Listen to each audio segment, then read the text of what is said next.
Hello everyone. I know I haven't posted a long form video in a long time, but I have a good reason for that. For the past 2 months, I have been working on game dev, and for over 2 weeks, I worked on my game and I released it today.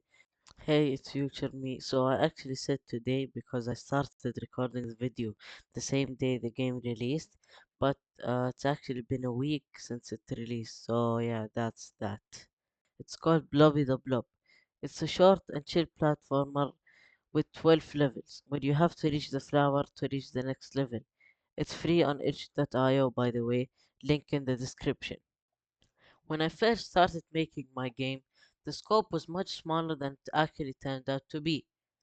It was just gonna be a platformer with 5 levels, and at first I had a green square as a current sprite for my character.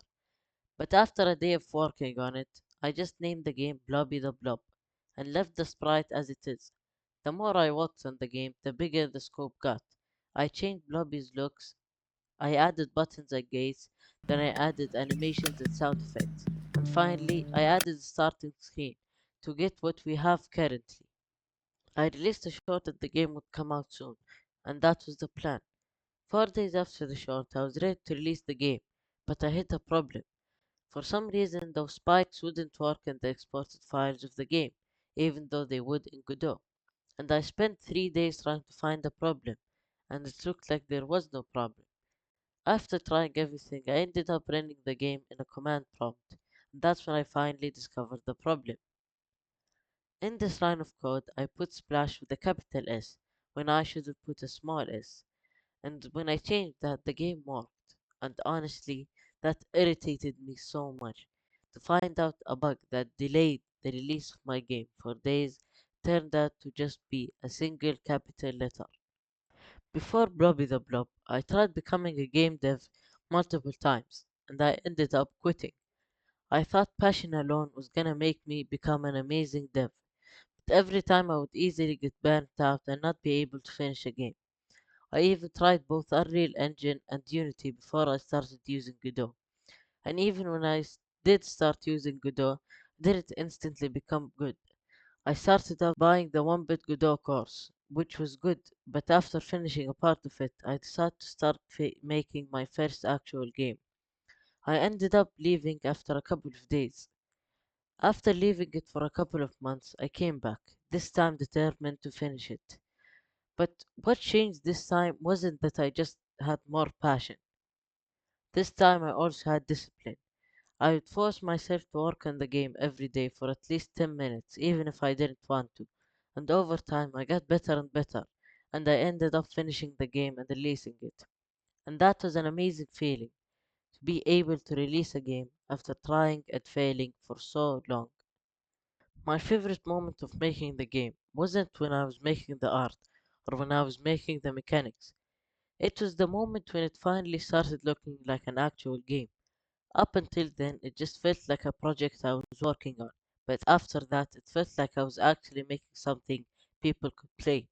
It was in that moment that I really started feeling the progress I had made. Instead of imagining what the game would eventually become, I could finally see it for myself. It was also the point where I felt comfortable showing the game to other people, getting their opinions, because it finally looked and felt like a real game instead of just a prototype. On the other hand, my least favorite part was definitely fixing bugs. Sometimes I would spend hours trying to fix a single bug and make almost no progress, and other times I wouldn't even know what was causing the problem in the first place. It could get really frustrating, especially when the game looked completely fine, but something just refused to work. The best example of that was the export bug I talked about earlier. Spent 3 whole days trying to figure it out, and in the end, it turned out to just be a single capital letter.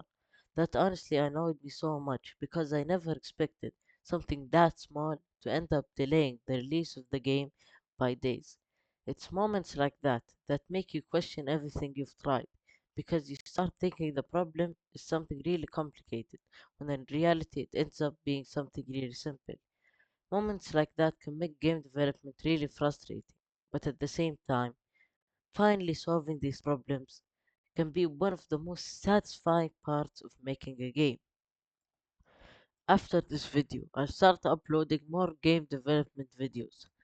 I'll still upload some gaming videos every now and then, but game development's gonna be the main focus of my channel. I want to document my journey as I continue learning, making new games, and hopefully improving with every project. Whether it's devlogs or challenges suggested by you guys, or releasing new games, I want to share all of it here on this channel. If you're interested, make sure to stick around because this is only the beginning.